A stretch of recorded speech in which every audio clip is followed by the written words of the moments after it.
In this video, which is part of the SchiffGold IRA series, we're going to be talking about IRAs, how to add gold and silver to your IRA, self-directed IRAs versus traditional IRAs, and the benefits of owning physical gold and silver in your IRA, both the diversification aspects, the inflation hedge aspects, and why it's important to not only have gold and silver as an investment, but to include gold and silver as part of your retirement planning.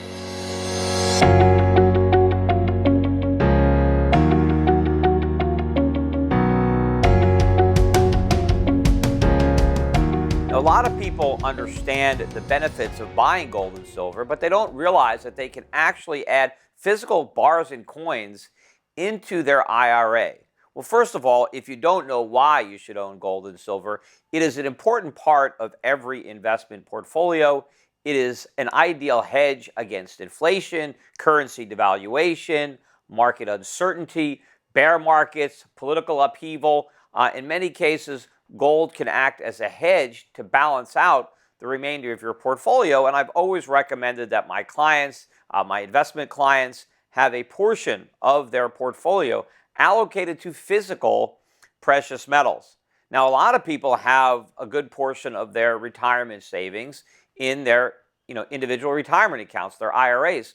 And what they may not realize is that they can also incorporate actual physical gold and silver into those accounts. Now, a lot of people probably have traditional IRAs where they may have exposure to gold through, let's say, ETFs, exchange traded funds, that own physical gold and silver, but there you don't actually own the gold yourself. You have an interest in a pool of gold. So you still have that third party between you and your gold, and your gold is commingled with everybody else's. It's not your own specific bar.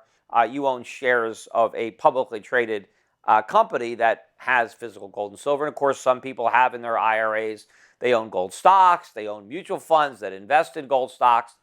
So that is what a lot of people have in the traditional IRA, but they don't understand or don't know about the individually self-directed IRA. And what's different about a self-directed IRA is it expands the investment horizon of what you can own. I mean, in a self-directed IRA, you can own real estate, for example. You can own private companies that are not publicly traded. I mean, there are some restrictions on what you can buy. I mean, you can't own a piece of property that you personally derive a benefit from. So you can't buy your primary residence and put it in your self-directed IRA, but you could own a piece of investment real estate that you have tenants and you collect rental income.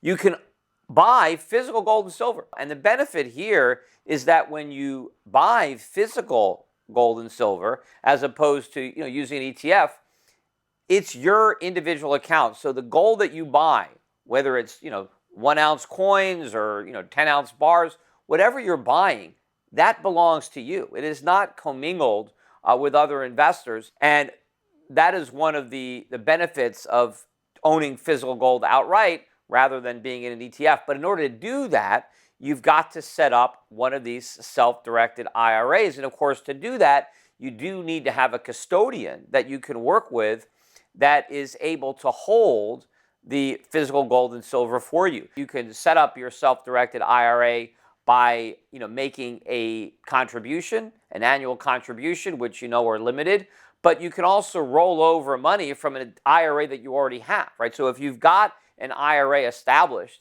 traditional IRA, and you have funds invested there, and your custodian is, let's say, one of the major broker-dealers, if you want to have more physical gold in that IRA, you can roll that money over, right? You can set up a self-directed IRA, and then you could take some of the money in one of your existing traditional IRAs, and you can roll it over into the self-directed IRA, and then you can use whatever portion of that you want to invest in physical gold and silver, and you can do that all through SchiffGold.